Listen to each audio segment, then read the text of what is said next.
అల్పబుద్ధివానికధికారమిచ్చిన దొడ్డవారినెల్ల తొలగగొట్టు.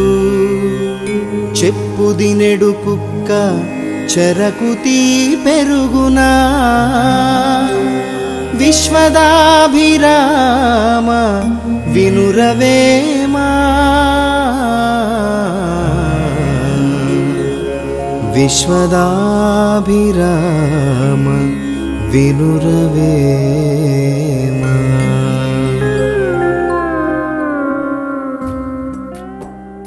తన వరకే ఆలోచించుకుంటే స్వార్థం అంటారు. ఇతరుల గురించి కూడా ఆలోచించి అందుకు తగినట్టు ప్రవర్తిస్తే ఆదర్శం అంటారు. స్వార్థ బుద్ధి ఉన్నవాడికి అధికారం వస్తే మంచి బుద్ధి ఉన్న వాళ్ళందర్నీ వెళ్ళగొడతాడు. అది వాడి సహజ లక్షణం. ఎలాగంటే కుక్కకి చెప్పు రుచే తెలుస్తుంది కానీ మంచి చెరుకుగడ రుచిస్తుందా? అందువల్ల అనర్హులని మంచి పదవులకు ఎన్నుకుంటే ప్రజలకే నష్టం.